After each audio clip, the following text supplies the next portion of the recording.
혹시 여러분은 이런 마음을 가져보신 적이 있으신가요? 돌아가신 부모님이 과연 좋은 곳에 계실까 하는 걱정. 생전에 충분히 효도하지 못했다는 아쉬움. 그리고 지금이라도 부모님을 위해 무엇인가 해드리고 싶은 간절한 마음 말입니다. 또는 아직 살아계신 부모님께 어떻게 해야 진정으로 효도하는 것인지.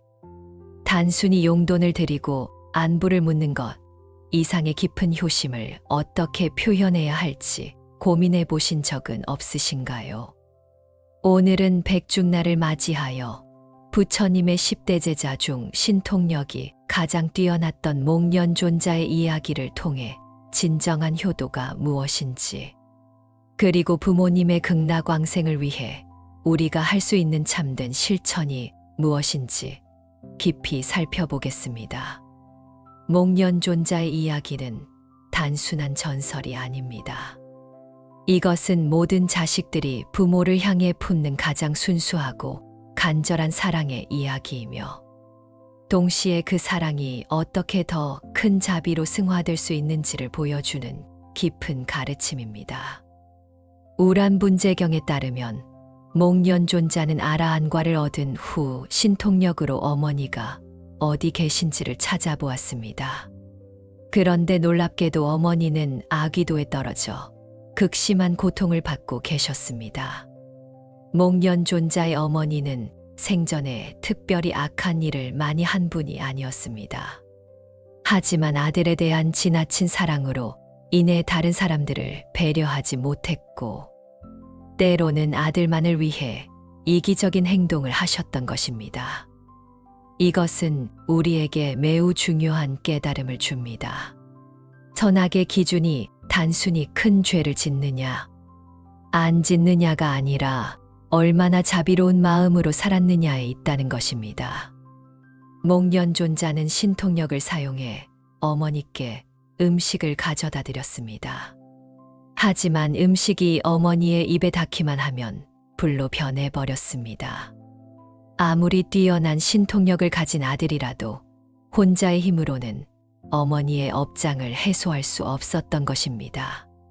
절망한 목련존자가 부처님께 도움을 청했을 때 부처님께서는 이렇게 말씀하셨습니다. 한 사람의 힘으로는 한계가 있다. 하지만 많은 사람들이 함께 공덕을 쌓고 그 공덕을 회향한다면 아무리 깊은 업장도 해소될 수 있다. 이것이 바로 백중날 우란분재의 시작입니다. 목련존자는 부처님의 가르침에 따라 많은 스님들을 공양하고 그 공덕을 어머니께 회향했습니다. 그러자 어머니는 즉시 아귀도의 고통에서 벗어나 천상에 태어나실 수 있었습니다.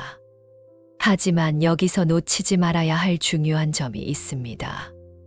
목련존자의 효심이 개인적 차원에서 끝나지 않고 모든 중생을 위한 보편적 자비로 확장되었다는 것입니다. 목련존자는 자신의 어머니만을 위해 공덕을 쌓은 것이 아니었습니다.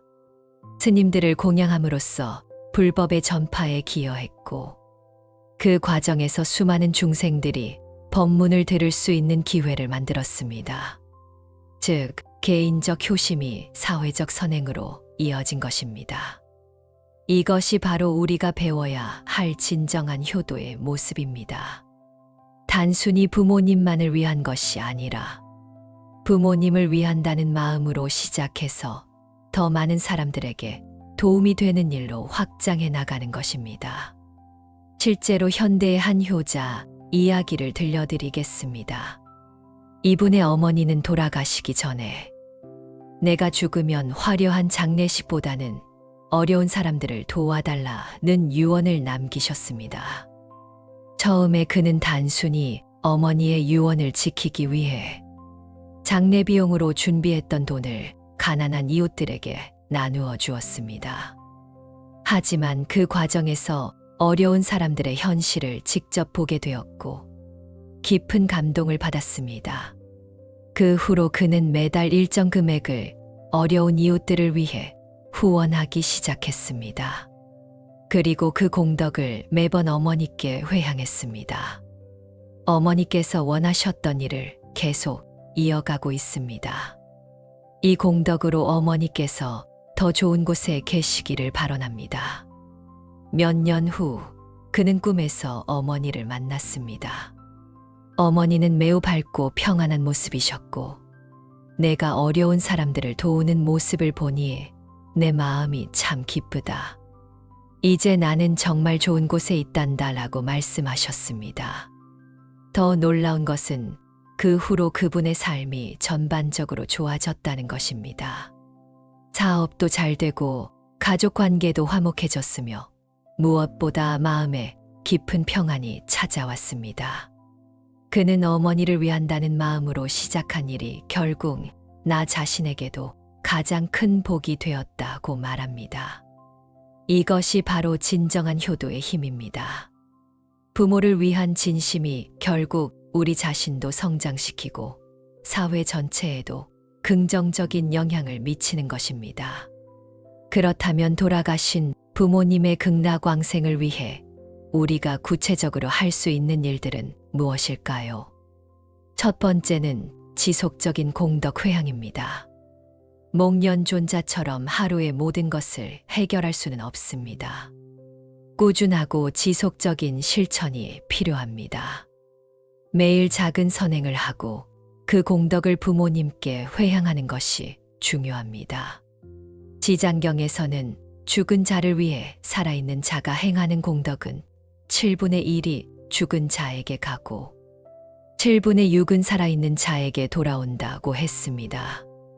이것은 부모님을 위한 우리의 실천이 실제로 부모님에게 도움이 되며 동시에 우리 자신에게는 더 큰 이익이 된다는 뜻입니다.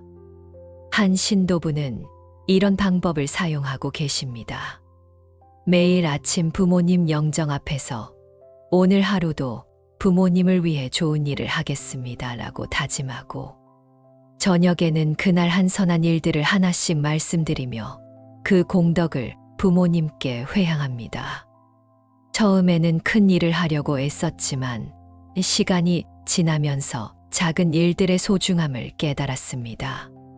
버스에서 자리를 양보하거나 길에서 쓰레기를 줍거나 어려운 사람에게 따뜻한 말을 건네는 것도 모두 소중한 공덕이 될 수 있다는 것을 알게 된 것입니다.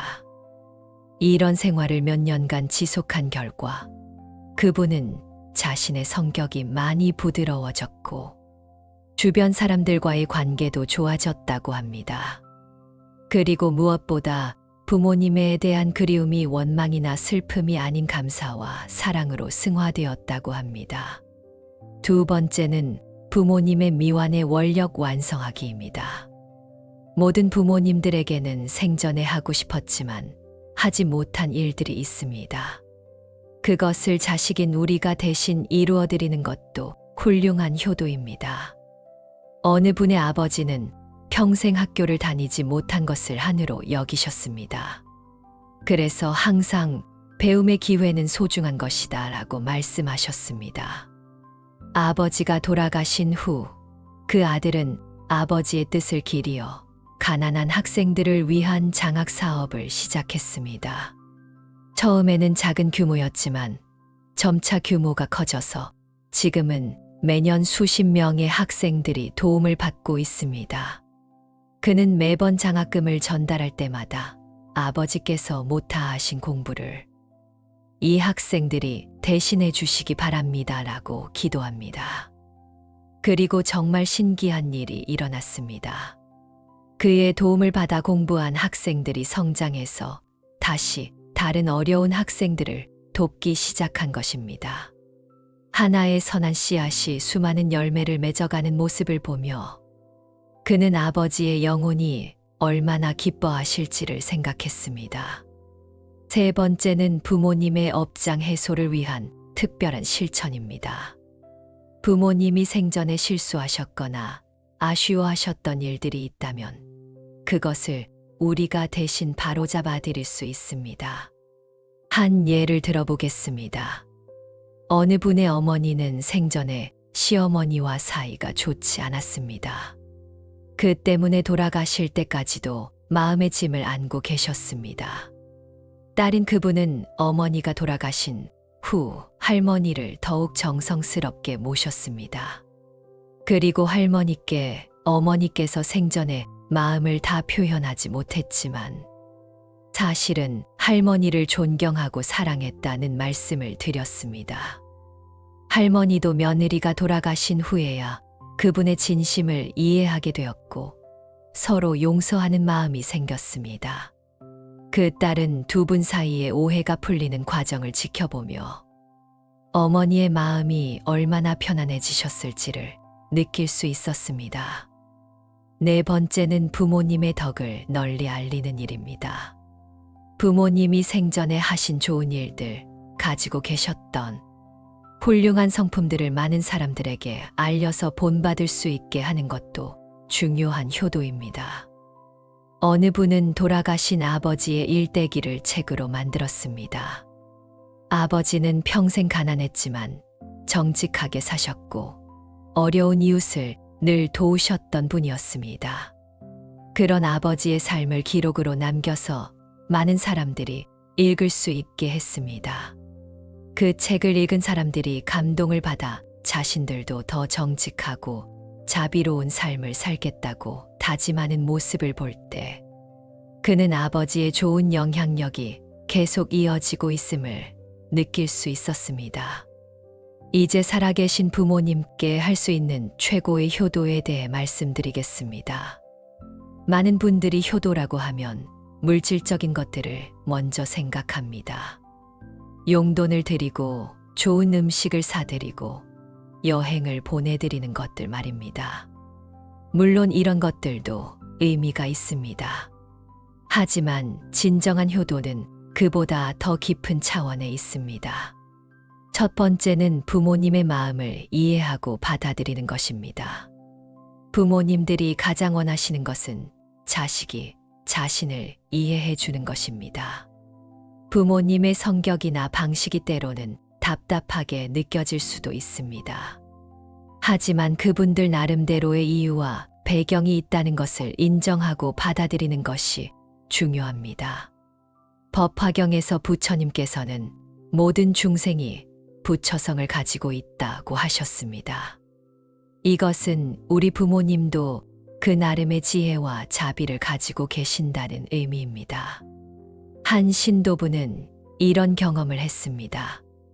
어머니가 항상 간섭이 심하다고 생각했는데 불교를 공부하면서 그것이 사실은 자식에 대한 깊은 사랑의 표현이라는 것을 깨달았습니다. 그 후로는 어머니의 말씀을 짜증내며 듣는 대신 어머니께서 나를 걱정해 주신다는 마음으로 들으려고 노력했습니다. 그러자 신기하게도 어머니의 간섭이 줄어들었고 오히려 더 깊은 대화를 나눌 수 있게 되었습니다. 두 번째는 부모님의 영적 성장을 돕는 것입니다. 물질적 효도보다 더 중요한 것은 부모님의 마음이 평안해지고 영적으로 성장하실 수 있도록 돕는 것입니다. 이것이야말로 부모님의 극락왕생을 위한 가장 직접적인 도움입니다.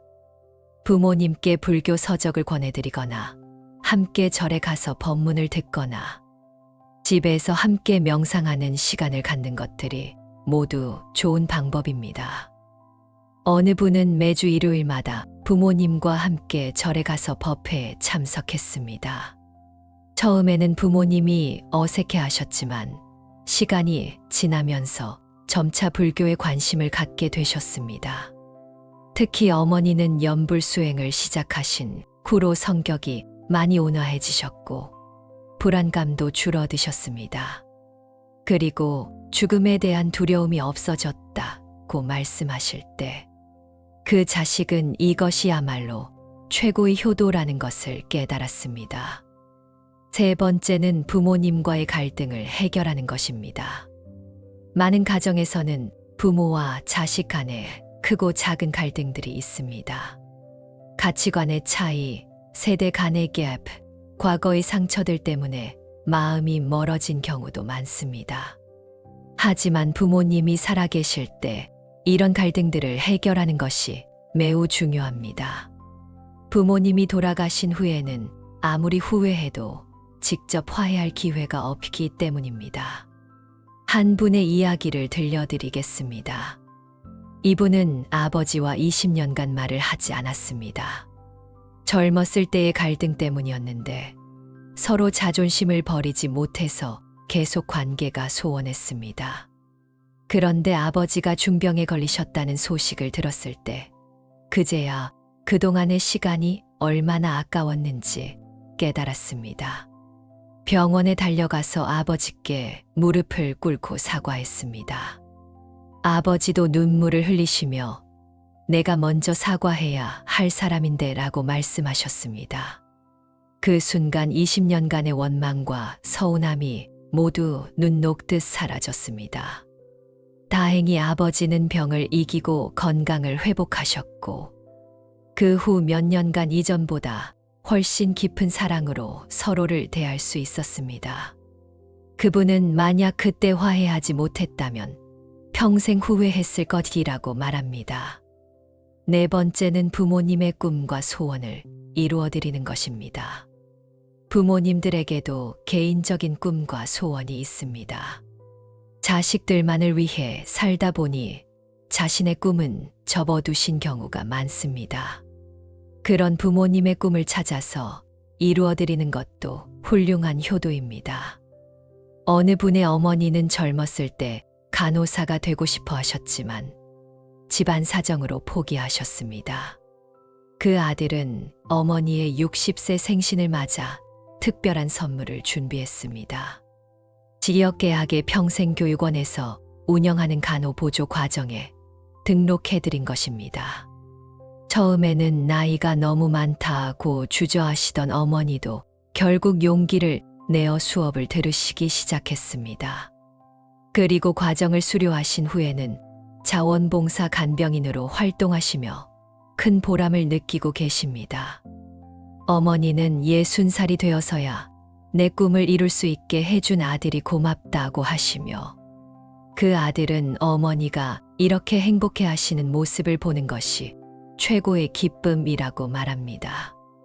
다섯 번째는 부모님을 통해 더 많은 사람들에게 도움을 주는 것입니다. 앞서 목련존자의 이야기에서 보았듯이 진정한 효도는 개인적 차원에서 끝나는 것이 아닙니다. 부모님을 위한다는 마음으로 시작해서 더 많은 사람들에게 도움이 되는 일로 확장되어야 합니다. 한 기업가는 성공한 후 부모님 명의로 장학재단을 설립했습니다. 그리고 매년 장학금 수여식에 부모님을 모시고 가서 장학생들에게 격려의 말씀을 해달라고 부탁드렸습니다. 부모님은 처음에는 어색해 하셨지만 점차 젊은 학생들을 만나는 것을 즐거워하시게 되었습니다. 그리고 학생들도 할아버지, 할머니 같은 따뜻한 마음으로 그분들을 대했습니다. 몇 년 후 그 아들은 깨달았습니다. 부모님이 단순히 장학금을 주시는 분이 아니라 젊은 학생들에게 인생의 지혜와 격려를 주시는 훌륭한 어른이 되셨다는 것을 말입니다. 부모님을 위한다는 마음으로 시작한 일이 부모님 자신도 더 성장하실 수 있는 기회가 된 것입니다.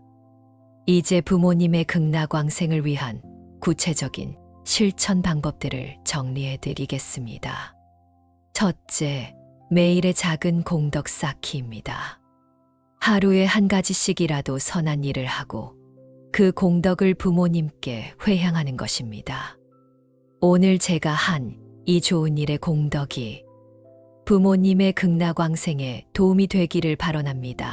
라고 간단히 기도하면 됩니다. 둘째, 주기적인 큰 공덕 실천입니다. 매달 또는 분기별로 더 큰 규모의 선행을 계획하고 실천하는 것입니다.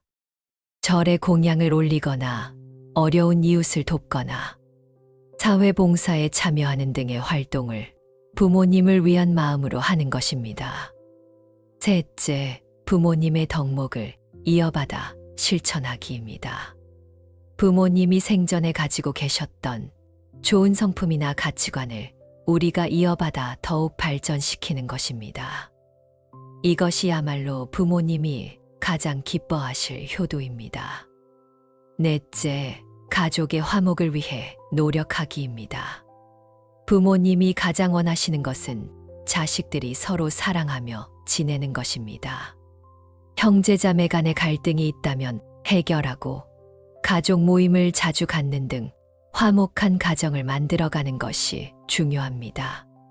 다섯째, 부모님의 영혼을 위한 정기적인 기도와 추모입니다. 단순한 제사를 넘어서 진심으로 부모님의 평안과 극락왕생을 위해 기도하는 시간을 정기적으로 갖는 것입니다. 백중날에는 이런 평상시의 실천들을 더욱 정성스럽게 해볼 수 있습니다. 백중날 새벽에는 부모님을 위한 특별한 기도를 올려보십시오. 부모님께서 극락세계에서 편안히 계시기를 바라랍니다. 그리고 오늘 하루 부모님을 위해 더욱 많은 선한 일들을 실천하겠습니다. 라고 다짐해 보십시오. 차례를 지낼 때는 단순히 음식을 올리는 것에서 그치지 말고 부모님과 마음으로 대화해 보십시오. 평소에 전하지 못했던 감사의 마음, 죄송한 마음, 그리고 앞으로의 다짐들을 진심으로 말씀드려 보십시오. 오후에는 부모님을 위한 특별한 공덕을 실천해 보십시오. 절에 가서 부모님을 위한 기도를 올리거나 어려운 이웃을 도우거나 환경 정화 활동에 참여하는 등 부모님께서 기뻐하실 만한 일들을 해보십시오. 저녁에는 가족들이 모여 부모님에 대한 이야기를 나누어 보십시오. 부모님의 좋았던 추억들, 배울 점들, 그리고 우리가 이어받아야 할 것들에 대해 이야기하다 보면 자연스럽게 가족의 유대감도 깊어집니다. 밤에는 하루를 마무리하며 회향 기도를 올려보십시오. 오늘 하루 행한 모든 선한 일들의 공덕을 부모님께 바칩니다. 부모님께서 극락세계에 왕생하시어 모든 고통에서 벗어나시고 무량한 행복을 누리시기를 간절히 발언합니다.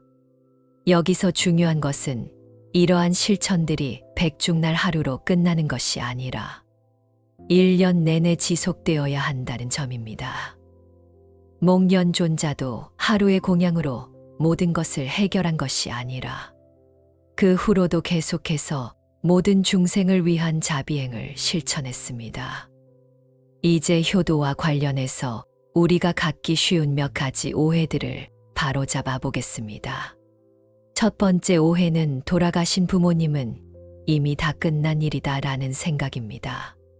불교에서는 죽음 이후에도 의식의 연속이 있다고 가르칩니다. 따라서 돌아가신 부모님에 대한 우리의 생각과 행동이 실제로 그분들에게 영향을 미칠 수 있습니다. 실제로 많은 분들이 부모님을 위한 정성스러운 실천 후의 꿈에서 부모님을 만나거나 일상생활에서 부모님의 존재를 느끼는 경험을 합니다. 이것은 단순한 상상이 아니라 실제로 영적인 소통이 일어나고 있다는 증거입니다. 두 번째 오해는 효도는 물질적인 것이 전부다라는 생각입니다. 물론 부모님께 필요한 것들을 제공해드리는 것도 중요합니다. 하지만 더 중요한 것은 마음입니다. 부모님이 가장 원하시는 것은 자식의 성공이나 물질적 풍요가 아니라 자식이 행복하고 바른 길을 걷는 것입니다. 따라서 우리 자신이 더 나은 사람이 되려고 노력하는 것 자체가 최고의 효도입니다. 세 번째 오해는 내가 잘못한 것도 없는데 왜 부모님을 위해 공덕을 쌓아야 하는가라는 생각입니다. 이것은 개인주의적 사고에서 나오는 오해입니다. 우리는 부모님의 사랑과 희생으로 지금의 생명을 받았습니다. 그 은혜는 이루 말할 수 없이 큽니다. 따라서 부모님을 위해 공덕을 쌓는 것은 의무가 아니라 자연스러운 도리입니다. 또한 부모님을 위한 실천 과정에서 우리 자신도 더 자비롭고 지혜로운 사람이 됩니다. 결국 모든 것이 우리 자신의 성장과 행복으로 돌아오는 것입니다. 네 번째 오해는 종교적인 의식만 하면 된다는 생각입니다. 물론 불교 의식이나 기도도 중요합니다. 하지만 그것만으로는 충분하지 않습니다. 진정한 효도는 일상생활 속에서의 실천입니다. 더 친절하게 살고, 더 정직하게 살고, 더 많이 베풀며 사는 것이 부모님을 위한 가장 좋은 공양입니다. 다섯 번째 오해는 부모님과 갈등이 있었으니 효도할 자격이 없다는 생각입니다. 하지만 완벽한 부모 자식 관계는 없습니다. 서로 부족한 인간이기 때문에 갈등이 생기는 것은 자연스러운 일입니다. 중요한 것은 과거의 갈등에 매여 있지 말고 지금부터라도 진정한 효심을 실천해 나가는 것입니다. 부모님도 자식의 진심을 알아보시고 모든 것을 용서해 주실 것입니다. 이제 목련존자의 가르침이 현대를 살아가는 우리에게 주는 의미를 다시 한번 정리해 보겠습니다. 목련존자의 이야기는 2500년 전의 일이지만 그 본질은 지금도 변하지 않습니다. 부모를 향한 자식의 사랑, 그리고 그 사랑을 실현하려는 간절한 마음은 시대를 초월하는 보편적 가치입니다. 하지만 목련존자가 우리에게 보여준 것은 단순한 효심이 아닙니다. 개인적 사랑이 어떻게 보편적 자비로 승화될 수 있는지, 그리고 그것이 어떻게 모든 중생의 구원으로 이어질 수 있는지를 보여주는 위대한 가르침입니다. 현대 사회는 핵가족화, 개인주의 문화 등으로 인해 전통적인 효 문화가 약해지고 있습니다. 하지만 바로 그렇기 때문에 목련존자의 가르침이 더욱 중요합니다. 진정한 효도는 단순히 전통을 지키는 것이 아닙니다. 부모를 향한 사랑을 바탕으로 더 큰 사랑을 실천하고 개인의 행복을 넘어서 사회 전체의 행복에 기여하는 것입니다. 목련존자처럼 우리도 부모를 위한다는 마음으로 시작해서 점차 그 마음을 모든 중생으로 확장해 나갈 수 있습니다. 어려운 이웃을 부모처럼 돌보고 사회의 문제들을 우리 가족의 문제처럼 여기며 해결하려고 노력하는 것입니다. 또한 목련존자의 이야기는 우리에게 죽음에 대한 올바른 이해도 제공합니다. 죽음은 끝이 아니라 새로운 시작이며 산 자와 죽은 자 사이의 연결은 계속 이어집니다. 따라서 돌아가신 부모님에 대한 그리움을 슬픔으로만 받아들이지 말고 그분들을 위해 더 좋은 일을 하려는 동기로 승화시켜야 합니다. 그럴 때 부모님도 기뻐하시고 우리 자신도 더 의미 있는 삶을 살 수 있습니다. 실제로 한 분의 체험담을 더 들려드리겠습니다. 이분은 어머니가 돌아가신 후 깊은 우울에 빠졌습니다. 어머니에 대한 그리움과 죄책감 때문에 일상생활도 제대로 하지 못했습니다. 그러던 중 목련존자의 이야기를 듣게 되었고 큰 감동을 받았습니다. 그리고 생각을 바꾸기로 했습니다. 어머니에 대한 그리움을 슬픔으로만 받아들이지 말고 어머니를 위해 좋은 일을 하려는 동력으로 바꾸기로 한 것입니다. 그는 매일 어머니를 생각하며 한 가지씩 선한 일을 실천했습니다. 처음에는 작은 일들이었지만 점차 규모가 커져서 지금은 고아원을 정기적으로 후원하고 있습니다. 그리고 놀라운 변화가 일어났습니다. 어머니에 대한 그리움이 사라진 것은 아니지만 그 그리움이 더 이상 고통이 아닌 힘이 되었습니다. 어머니를 생각할 때마다 어머니께서 저의 이런 모습을 보시고 기뻐하실 것이라는 마음이 들어 오히려 기쁨을 느끼게 되었습니다. 그는 어머니의 죽음이 저에게 새로운 삶을 살게 해주었다고 말합니다. 이것이 바로 목련존자가 보여준 길입니다. 개인적 슬픔과 사랑이 보편적 자비와 기쁨으로 승화되는 것입니다. 마지막으로 우리 모두가 실천할 수 있는 구체적인 다짐들을 제안해 드리겠습니다. 먼저 돌아가신 부모님이 계신 분들은 이런 다짐을 해보시기 바랍니다. 저는 부모님의 극락왕생을 위해 매일 선한 일을 실천하겠습니다. 작은 일이라도 진심을 다해 하고 그 공덕을 부모님께 회향하겠습니다. 그리고 부모님께서 물려주신 좋은 것들은 더욱 발전시키고 부족했던 것들은 제가 보완해서 후손들에게는 더 좋은 유산을 물려주겠습니다. 살아계신 부모님이 계신 분들은 이런 다짐을 해보시기 바랍니다.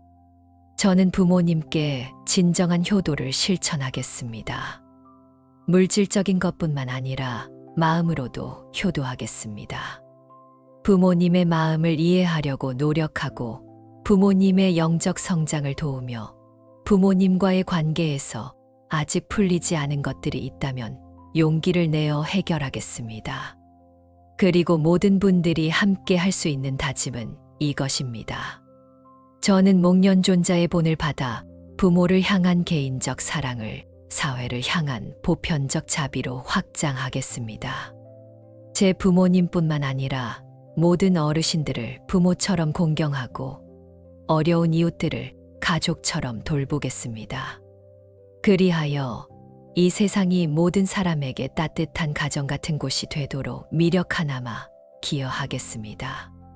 부처님께서 아함경에서 말씀하신 것처럼 부모의 은혜는 하늘과 같고 그 은혜를 갚기 위해서는 온 우주를 어깨에 지고도 부족하다고 하셨습니다. 하지만 동시에 부처님께서는 자식이 부모를 불법의 길로 이끌어 깨달음을 얻게 한다면 그것으로 모든 은혜를 갚는 것이라고도 말씀하셨습니다. 이것은 진정한 효도가 단순히 부모님을 편안하게 해드리는 것을 넘어서 부모님이 영적으로 성장하시고 진정한 행복을 얻으시도록 돕는 것이라는 의미입니다. 백중날을 맞이하여 우리 모두 목련존자의 마음을 본받아 부모님의 극락왕생을 위한 진정한 효도를 실천해 나가시기 바랍니다. 그리고 그 효심이 더 큰 자비로 확장되어 이 세상의 모든 부모들이, 모든 자식들이, 그리고 모든 중생이 행복할 수 있는 세상을 만드는 데 함께 참여하시기를 간절히 발언합니다.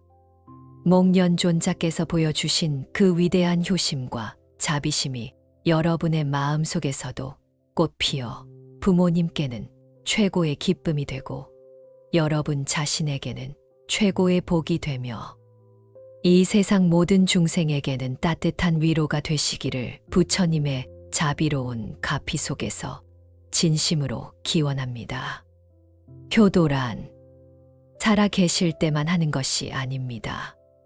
돌아가신 부모님께도 내 마음의 공덕을 전할 수 있고 그 마음은 극락까지 닿을 수 있습니다.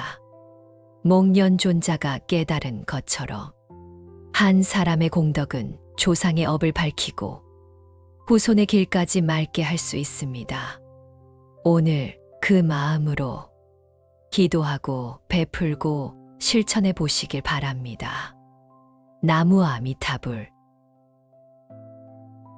이 영상이 도움이 된다면 구독과 좋아요 눌러주시면 감사하겠습니다. 여러분의 응원이 큰 힘이 됩니다. 혹시 여러분은 이런 마음을 가져보신 적이 있으신가요? 돌아가신 부모님이 과연 좋은 곳에 계실까 하는 걱정, 생전에 충분히 효도하지 못했다는 아쉬움, 그리고 지금이라도 부모님을 위해 무엇인가 해드리고 싶은 간절한 마음 말입니다. 또는 아직 살아계신 부모님께 어떻게 해야 진정으로 효도하는 것인지, 단순히 용돈을 드리고 안부를 묻는 것 이상의 깊은 효심을 어떻게 표현해야 할지 고민해 보신 적은 없으신가요? 오늘은 백중날을 맞이하여 부처님의 10대 제자 중 신통력이 가장 뛰어났던 목련존자의 이야기를 통해 진정한 효도가 무엇인지, 그리고 부모님의 극락왕생을 위해 우리가 할 수 있는 참된 실천이 무엇인지 깊이 살펴보겠습니다. 목련존자의 이야기는 단순한 전설이 아닙니다. 이것은 모든 자식들이 부모를 향해 품는 가장 순수하고 간절한 사랑의 이야기이며, 동시에 그 사랑이 어떻게 더 큰 자비로 승화될 수 있는지를 보여주는 깊은 가르침입니다. 우란분재경에 따르면 목련존자는 아라한과를 얻은 후 신통력으로 어머니가 어디 계신지를 찾아보았습니다. 그런데 놀랍게도 어머니는 아귀도에 떨어져 극심한 고통을 받고 계셨습니다. 목련존자의 어머니는 생전에 특별히 악한 일을 많이 한 분이 아니었습니다. 하지만 아들에 대한 지나친 사랑으로 인해 다른 사람들을 배려하지 못했고, 때로는 아들만을 위해 이기적인 행동을 하셨던 것입니다. 이것은 우리에게 매우 중요한 깨달음을 줍니다. 선악의 기준이 단순히 큰 죄를 짓느냐, 안 짓느냐가 아니라 얼마나 자비로운 마음으로 살았느냐에 있다는 것입니다. 목련존자는 신통력을 사용해 어머니께 음식을 가져다 드렸습니다. 하지만 음식이 어머니의 입에 닿기만 하면 불로 변해버렸습니다.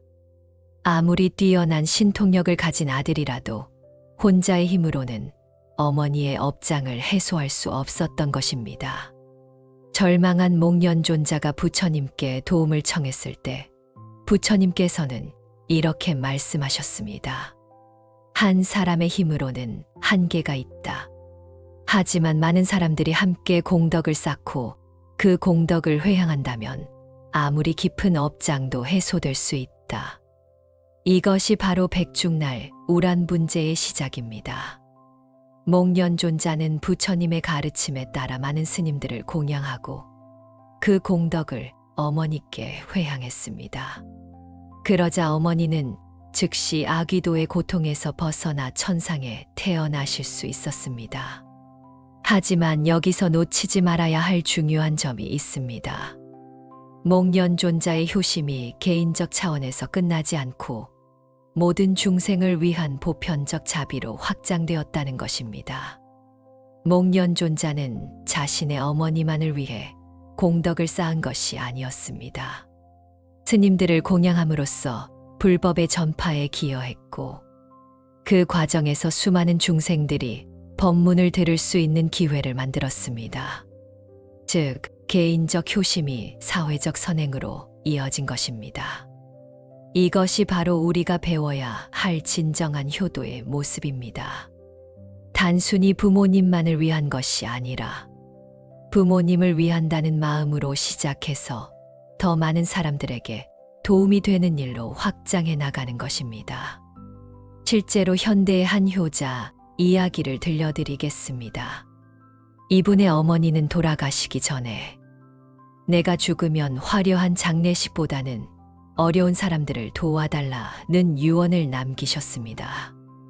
처음에 그는 단순히 어머니의 유언을 지키기 위해 장례 비용으로 준비했던 돈을 가난한 이웃들에게 나누어 주었습니다. 하지만 그 과정에서 어려운 사람들의 현실을 직접 보게 되었고 깊은 감동을 받았습니다. 그 후로 그는 매달 일정 금액을 어려운 이웃들을 위해 후원하기 시작했습니다. 그리고 그 공덕을 매번 어머니께 회향했습니다. 어머니께서 원하셨던 일을 계속 이어가고 있습니다. 이 공덕으로 어머니께서 더 좋은 곳에 계시기를 바라랍니다. 몇 년 후 그는 꿈에서 어머니를 만났습니다. 어머니는 매우 밝고 평안한 모습이셨고, 내가 어려운 사람들을 도우는 모습을 보니 내 마음이 참 기쁘다. 이제 나는 정말 좋은 곳에 있단다라고 말씀하셨습니다. 더 놀라운 것은 그 후로 그분의 삶이 전반적으로 좋아졌다는 것입니다. 사업도 잘 되고 가족 관계도 화목해졌으며 무엇보다 마음에 깊은 평안이 찾아왔습니다. 그는 어머니를 위한다는 마음으로 시작한 일이 결국 나 자신에게도 가장 큰 복이 되었다고 말합니다. 이것이 바로 진정한 효도의 힘입니다. 부모를 위한 진심이 결국 우리 자신도 성장시키고 사회 전체에도 긍정적인 영향을 미치는 것입니다. 그렇다면 돌아가신 부모님의 극락왕생을 위해 우리가 구체적으로 할 수 있는 일들은 무엇일까요? 첫 번째는 지속적인 공덕 회향입니다. 목련존자처럼 하루의 모든 것을 해결할 수는 없습니다. 꾸준하고 지속적인 실천이 필요합니다. 매일 작은 선행을 하고 그 공덕을 부모님께 회향하는 것이 중요합니다. 지장경에서는 죽은 자를 위해 살아있는 자가 행하는 공덕은 7분의 1이 죽은 자에게 가고 7분의 6은 살아있는 자에게 돌아온다고 했습니다. 이것은 부모님을 위한 우리의 실천이 실제로 부모님에게 도움이 되며 동시에 우리 자신에게는 더 큰 이익이 된다는 뜻입니다. 한 신도부는 이런 방법을 사용하고 계십니다. 매일 아침 부모님 영정 앞에서 오늘 하루도 부모님을 위해 좋은 일을 하겠습니다 라고 다짐하고 저녁에는 그날 한 선한 일들을 하나씩 말씀드리며 그 공덕을 부모님께 회향합니다. 처음에는 큰 일을 하려고 애썼지만 시간이 지나면서 작은 일들의 소중함을 깨달았습니다. 버스에서 자리를 양보하거나 길에서 쓰레기를 줍거나 어려운 사람에게 따뜻한 말을 건네는 것도 모두 소중한 공덕이 될 수 있다는 것을 알게 된 것입니다. 이런 생활을 몇 년간 지속한 결과 그분은 자신의 성격이 많이 부드러워졌고 주변 사람들과의 관계도 좋아졌다고 합니다. 그리고 무엇보다 부모님에 대한 그리움이 원망이나 슬픔이 아닌 감사와 사랑으로 승화되었다고 합니다. 두 번째는 부모님의 미완의 원력 완성하기입니다. 모든 부모님들에게는 생전에 하고 싶었지만 하지 못한 일들이 있습니다. 그것을 자식인 우리가 대신 이루어드리는 것도 훌륭한 효도입니다. 어느 분의 아버지는 평생 학교를 다니지 못한 것을 한으로 여기셨습니다. 그래서 항상 배움의 기회는 소중한 것이다 라고 말씀하셨습니다. 아버지가 돌아가신 후 그 아들은 아버지의 뜻을 기리어 가난한 학생들을 위한 장학 사업을 시작했습니다. 처음에는 작은 규모였지만 점차 규모가 커져서 지금은 매년 수십 명의 학생들이 도움을 받고 있습니다. 그는 매번 장학금을 전달할 때마다 아버지께서 못하신 공부를 이 학생들이 대신해 주시기 바랍니다 라고 기도합니다. 그리고 정말 신기한 일이 일어났습니다. 그의 도움을 받아 공부한 학생들이 성장해서 다시 다른 어려운 학생들을 돕기 시작한 것입니다. 하나의 선한 씨앗이 수많은 열매를 맺어가는 모습을 보며 그는 아버지의 영혼이 얼마나 기뻐하실지를 생각했습니다. 세 번째는 부모님의 업장 해소를 위한 특별한 실천입니다. 부모님이 생전에 실수하셨거나 아쉬워하셨던 일들이 있다면 그것을 우리가 대신 바로잡아 드릴 수 있습니다. 한 예를 들어보겠습니다. 어느 분의 어머니는 생전에 시어머니와 사이가 좋지 않았습니다. 그 때문에 돌아가실 때까지도 마음의 짐을 안고 계셨습니다. 딸인 그분은 어머니가 돌아가신 후 할머니를 더욱 정성스럽게 모셨습니다. 그리고 할머니께 어머니께서 생전에 마음을 다 표현하지 못했지만 사실은 할머니를 존경하고 사랑했다는 말씀을 드렸습니다. 할머니도 며느리가 돌아가신 후에야 그분의 진심을 이해하게 되었고 서로 용서하는 마음이 생겼습니다. 그 딸은 두 분 사이의 오해가 풀리는 과정을 지켜보며 어머니의 마음이 얼마나 편안해지셨을지를 느낄 수 있었습니다. 네 번째는 부모님의 덕을 널리 알리는 일입니다. 부모님이 생전에 하신 좋은 일들, 가지고 계셨던 훌륭한 성품들을 많은 사람들에게 알려서 본받을 수 있게 하는 것도 중요한 효도입니다. 어느 분은 돌아가신 아버지의 일대기를 책으로 만들었습니다. 아버지는 평생 가난했지만 정직하게 사셨고 어려운 이웃을 늘 도우셨던 분이었습니다. 그런 아버지의 삶을 기록으로 남겨서 많은 사람들이 읽을 수 있게 했습니다. 그 책을 읽은 사람들이 감동을 받아 자신들도 더 정직하고 자비로운 삶을 살겠다고 다짐하는 모습을 볼 때 그는 아버지의 좋은 영향력이 계속 이어지고 있음을 느낄 수 있었습니다. 이제 살아계신 부모님께 할 수 있는 최고의 효도에 대해 말씀드리겠습니다. 많은 분들이 효도라고 하면 물질적인 것들을 먼저 생각합니다. 용돈을 드리고 좋은 음식을 사드리고 여행을 보내드리는 것들 말입니다. 물론 이런 것들도 의미가 있습니다. 하지만 진정한 효도는 그보다 더 깊은 차원에 있습니다. 첫 번째는 부모님의 마음을 이해하고 받아들이는 것입니다. 부모님들이 가장 원하시는 것은 자식이 자신을 이해해 주는 것입니다. 부모님의 성격이나 방식이 때로는 답답하게 느껴질 수도 있습니다. 하지만 그분들 나름대로의 이유와 배경이 있다는 것을 인정하고 받아들이는 것이 중요합니다. 법화경에서 부처님께서는 모든 중생이 부처성을 가지고 있다고 하셨습니다.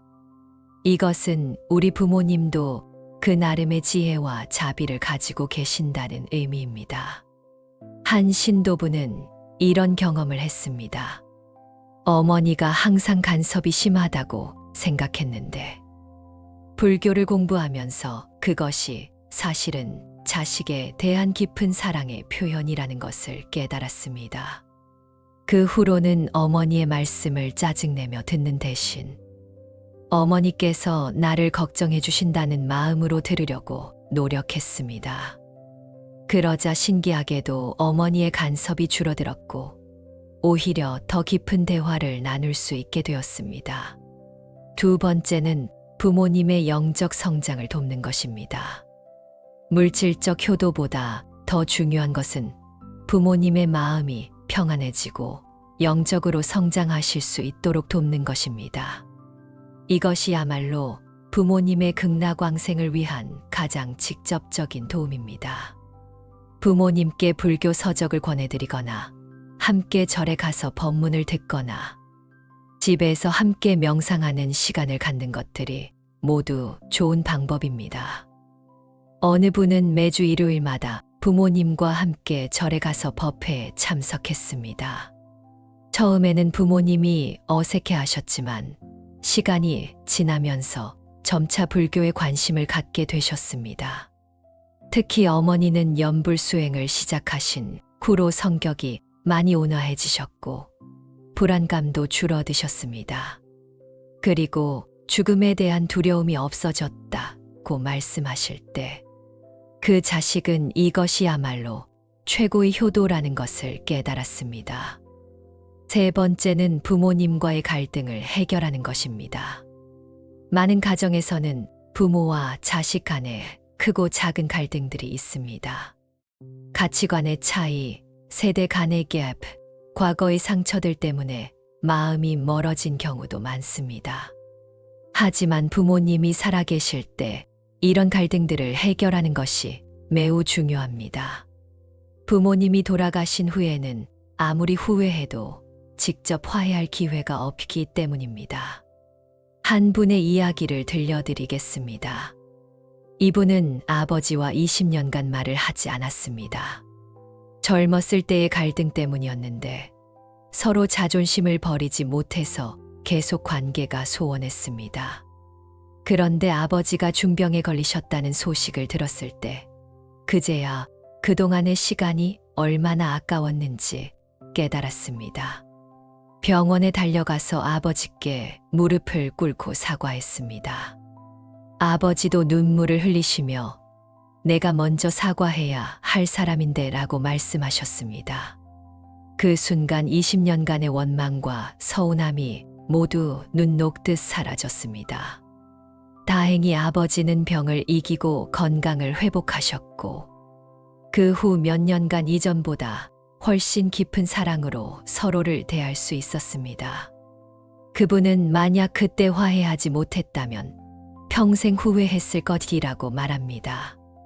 네 번째는 부모님의 꿈과 소원을 이루어드리는 것입니다. 부모님들에게도 개인적인 꿈과 소원이 있습니다. 자식들만을 위해 살다 보니 자신의 꿈은 접어두신 경우가 많습니다. 그런 부모님의 꿈을 찾아서 이루어드리는 것도 훌륭한 효도입니다. 어느 분의 어머니는 젊었을 때 간호사가 되고 싶어 하셨지만 집안 사정으로 포기하셨습니다. 그 아들은 어머니의 60세 생신을 맞아 특별한 선물을 준비했습니다. 지역계약의 평생교육원에서 운영하는 간호보조 과정에 등록해드린 것입니다. 처음에는 나이가 너무 많다고 주저하시던 어머니도 결국 용기를 내어 수업을 들으시기 시작했습니다. 그리고 과정을 수료하신 후에는 자원봉사 간병인으로 활동하시며 큰 보람을 느끼고 계십니다. 어머니는 60살이 되어서야 내 꿈을 이룰 수 있게 해준 아들이 고맙다고 하시며 그 아들은 어머니가 이렇게 행복해 하시는 모습을 보는 것이 최고의 기쁨이라고 말합니다. 다섯 번째는 부모님을 통해 더 많은 사람들에게 도움을 주는 것입니다. 앞서 목련존자의 이야기에서 보았듯이 진정한 효도는 개인적 차원에서 끝나는 것이 아닙니다. 부모님을 위한다는 마음으로 시작해서 더 많은 사람들에게 도움이 되는 일로 확장되어야 합니다. 한 기업가는 성공한 후 부모님 명의로 장학재단을 설립했습니다. 그리고 매년 장학금 수여식에 부모님을 모시고 가서 장학생들에게 격려의 말씀을 해달라고 부탁드렸습니다. 부모님은 처음에는 어색해 하셨지만 점차 젊은 학생들을 만나는 것을 즐거워하시게 되었습니다. 그리고 학생들도 할아버지, 할머니 같은 따뜻한 마음으로 그분들을 대했습니다. 몇 년 후 그 아들은 깨달았습니다. 부모님이 단순히 장학금을 주시는 분이 아니라 젊은 학생들에게 인생의 지혜와 격려를 주시는 훌륭한 어른이 되셨다는 것을 말입니다. 부모님을 위한다는 마음으로 시작한 일이 부모님 자신도 더 성장하실 수 있는 기회가 된 것입니다. 이제 부모님의 극락왕생을 위한 구체적인 실천 방법들을 정리해 드리겠습니다. 첫째, 매일의 작은 공덕 쌓기입니다. 하루에 한 가지씩이라도 선한 일을 하고 그 공덕을 부모님께 회향하는 것입니다. 오늘 제가 한 이 좋은 일의 공덕이 부모님의 극락왕생에 도움이 되기를 바라옵니다. 라고 간단히 기도하면 됩니다. 둘째, 주기적인 큰 공덕 실천입니다. 매달 또는 분기별로 더 큰 규모의 선행을 계획하고 실천하는 것입니다. 절에 공양을 올리거나 어려운 이웃을 돕거나 사회봉사에 참여하는 등의 활동을 부모님을 위한 마음으로 하는 것입니다. 셋째, 부모님의 덕목을 이어받아 실천하기입니다. 부모님이 생전에 가지고 계셨던 좋은 성품이나 가치관을 우리가 이어받아 더욱 발전시키는 것입니다. 이것이야말로 부모님이 가장 기뻐하실 효도입니다. 넷째, 가족의 화목을 위해 노력하기입니다. 부모님이 가장 원하시는 것은 자식들이 서로 사랑하며 지내는 것입니다. 형제자매 간의 갈등이 있다면 해결하고 가족 모임을 자주 갖는 등 화목한 가정을 만들어가는 것이 중요합니다. 다섯째, 부모님의 영혼을 위한 정기적인 기도와 추모입니다. 단순한 제사를 넘어서 진심으로 부모님의 평안과 극락왕생을 위해 기도하는 시간을 정기적으로 갖는 것입니다. 백중날에는 이런 평상시의 실천들을 더욱 정성스럽게 해볼 수 있습니다. 백중날 새벽에는 부모님을 위한 특별한 기도를 올려보십시오. 부모님께서 극락세계에서 편안히 계시기를 바라랍니다. 그리고 오늘 하루 부모님을 위해 더욱 많은 선한 일들을 실천하겠습니다. 라고 다짐해 보십시오. 차례를 지낼 때는 단순히 음식을 올리는 것에서 그치지 말고 부모님과 마음으로 대화해 보십시오. 평소에 전하지 못했던 감사의 마음, 죄송한 마음, 그리고 앞으로의 다짐들을 진심으로 말씀드려 보십시오. 오후에는 부모님을 위한 특별한 공덕을 실천해 보십시오. 절에 가서 부모님을 위한 기도를 올리거나 어려운 이웃을 도우거나 환경 정화 활동에 참여하는 등 부모님께서 기뻐하실 만한 일들을 해보십시오. 저녁에는 가족들이 모여 부모님에 대한 이야기를 나누어 보십시오. 부모님의 좋았던 추억들, 배울 점들, 그리고 우리가 이어받아야 할 것들에 대해 이야기하다 보면 자연스럽게 가족의 유대감도 깊어집니다. 밤에는 하루를 마무리하며 회향 기도를 올려보십시오. 오늘 하루 행한 모든 선한 일들의 공덕을 부모님께 바칩니다. 부모님께서 극락세계에 왕생하시어 모든 고통에서 벗어나시고 무량한 행복을 누리시기를 간절히 발언합니다. 여기서 중요한 것은 이러한 실천들이 백중날 하루로 끝나는 것이 아니라 1년 내내 지속되어야 한다는 점입니다. 목련존자도 하루의 공양으로 모든 것을 해결한 것이 아니라 그 후로도 계속해서 모든 중생을 위한 자비행을 실천했습니다. 이제 효도와 관련해서 우리가 갖기 쉬운 몇 가지 오해들을 바로잡아 보겠습니다. 첫 번째 오해는 돌아가신 부모님은 이미 다 끝난 일이다라는 생각입니다. 불교에서는 죽음 이후에도 의식의 연속이 있다고 가르칩니다. 따라서 돌아가신 부모님에 대한 우리의 생각과 행동이 실제로 그분들에게 영향을 미칠 수 있습니다. 실제로 많은 분들이 부모님을 위한 정성스러운 실천 후의 꿈에서 부모님을 만나거나 일상생활에서 부모님의 존재를 느끼는 경험을 합니다. 이것은 단순한 상상이 아니라 실제로 영적인 소통이 일어나고 있다는 증거입니다. 두 번째 오해는 효도는 물질적인 것이 전부다라는 생각입니다. 물론 부모님께 필요한 것들을 제공해드리는 것도 중요합니다. 하지만 더 중요한 것은 마음입니다. 부모님이 가장 원하시는 것은 자식의 성공이나 물질적 풍요가 아니라 자식이 행복하고 바른 길을 걷는 것입니다. 따라서 우리 자신이 더 나은 사람이 되려고 노력하는 것 자체가 최고의 효도입니다. 세 번째 오해는 내가 잘못한 것도 없는데 왜 부모님을 위해 공덕을 쌓아야 하는가라는 생각입니다. 이것은 개인주의적 사고에서 나오는 오해입니다. 우리는 부모님의 사랑과 희생으로 지금의 생명을 받았습니다. 그 은혜는 이루 말할 수 없이 큽니다. 따라서 부모님을 위해 공덕을 쌓는 것은 의무가 아니라 자연스러운 도리입니다. 또한 부모님을 위한 실천 과정에서 우리 자신도 더 자비롭고 지혜로운 사람이 됩니다. 결국 모든 것이 우리 자신의 성장과 행복으로 돌아오는 것입니다. 네 번째 오해는 종교적인 의식만 하면 된다는 생각입니다. 물론 불교 의식이나 기도도 중요합니다. 하지만 그것만으로는 충분하지 않습니다. 진정한 효도는 일상생활 속에서의 실천입니다.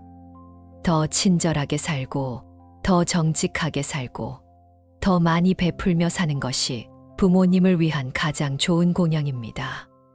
다섯 번째 오해는 부모님과 갈등이 있었으니 효도할 자격이 없다는 생각입니다. 하지만 완벽한 부모-자식 관계는 없습니다.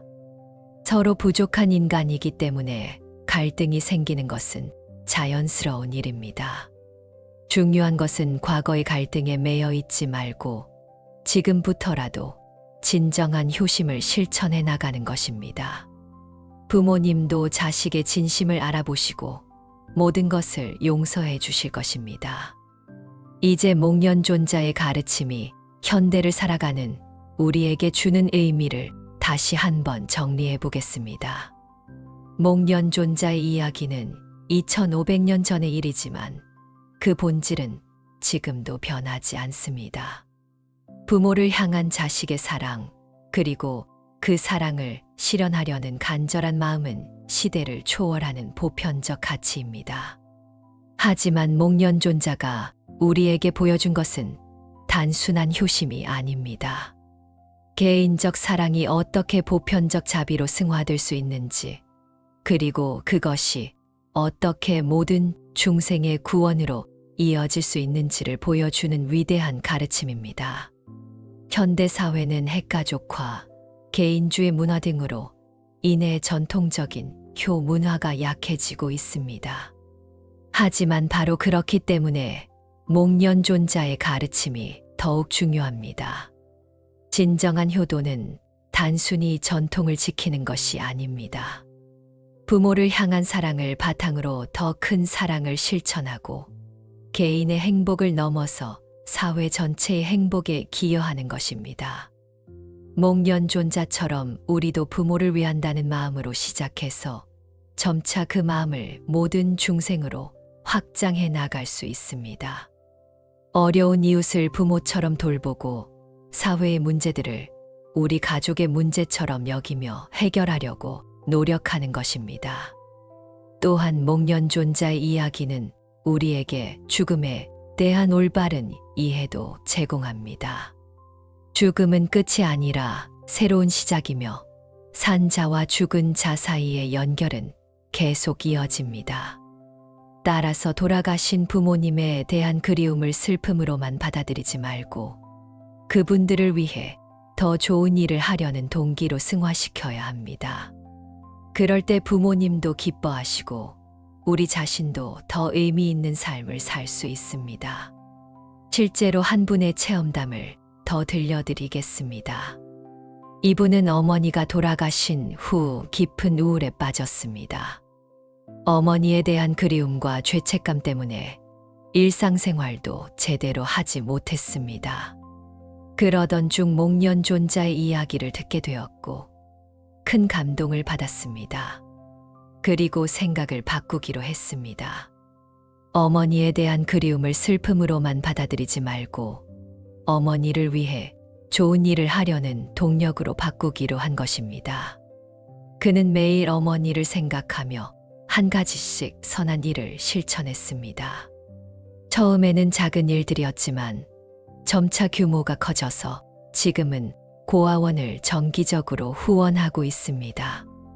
그리고 놀라운 변화가 일어났습니다. 어머니에 대한 그리움이 사라진 것은 아니지만 그 그리움이 더 이상 고통이 아닌 힘이 되었습니다. 어머니를 생각할 때마다 어머니께서 저의 이런 모습을 보시고 기뻐하실 것이라는 마음이 들어 오히려 기쁨을 느끼게 되었습니다. 그는 어머니의 죽음이 저에게 새로운 삶을 살게 해주었다고 말합니다. 이것이 바로 목련존자가 보여준 길입니다. 개인적 슬픔과 사랑이 보편적 자비와 기쁨으로 승화되는 것입니다. 마지막으로 우리 모두가 실천할 수 있는 구체적인 다짐들을 제안해 드리겠습니다. 먼저 돌아가신 부모님이 계신 분들은 이런 다짐을 해보시기 바랍니다. 저는 부모님의 극락왕생을 위해 매일 선한 일을 실천하겠습니다. 작은 일이라도 진심을 다해 하고 그 공덕을 부모님께 회향하겠습니다. 그리고 부모님께서 물려주신 좋은 것들은 더욱 발전시키고 부족했던 것들은 제가 보완해서 후손들에게는 더 좋은 유산을 물려주겠습니다. 살아계신 부모님이 계신 분들은 이런 다짐을 해보시기 바랍니다. 저는 부모님께 진정한 효도를 실천하겠습니다. 물질적인 것뿐만 아니라 마음으로도 효도하겠습니다. 부모님의 마음을 이해하려고 노력하고 부모님의 영적 성장을 도우며 부모님과의 관계에서 아직 풀리지 않은 것들이 있다면 용기를 내어 해결하겠습니다. 그리고 모든 분들이 함께 할 수 있는 다짐은 이것입니다. 저는 목련존자의 본을 받아 부모를 향한 개인적 사랑을 사회를 향한 보편적 자비로 확장하겠습니다. 제 부모님뿐만 아니라 모든 어르신들을 부모처럼 공경하고 어려운 이웃들을 가족처럼 돌보겠습니다. 그리하여 이 세상이 모든 사람에게 따뜻한 가정 같은 곳이 되도록 미력 하나마 기여하겠습니다. 부처님께서 아함경에서 말씀하신 것처럼 부모의 은혜는 하늘과 같고 그 은혜를 갚기 위해서는 온 우주를 어깨에 지고도 부족하다고 하셨습니다. 하지만 동시에 부처님께서는 자식이 부모를 불법의 길로 이끌어 깨달음을 얻게 한다면 그것으로 모든 은혜를 갚는 것이라고도 말씀하셨습니다. 이것은 진정한 효도가 단순히 부모님을 편안하게 해드리는 것을 넘어서 부모님이 영적으로 성장하시고 진정한 행복을 얻으시도록 돕는 것이라는 의미입니다. 백중날을 맞이하여 우리 모두 목련존자의 마음을 본받아 부모님의 극락왕생을 위한 진정한 효도를 실천해 나가시기 바랍니다.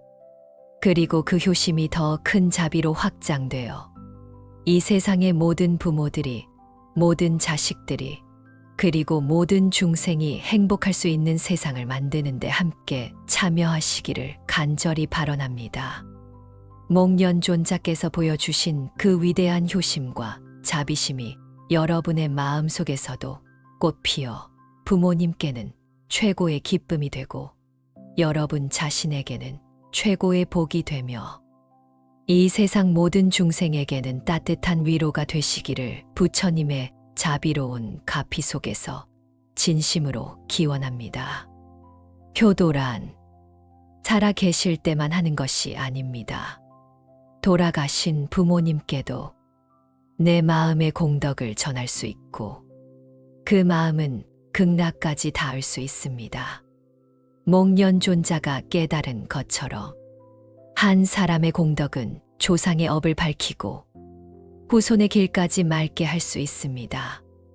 오늘 그 마음으로 기도하고 베풀고 실천해 보시길 바랍니다. 나무 아미타불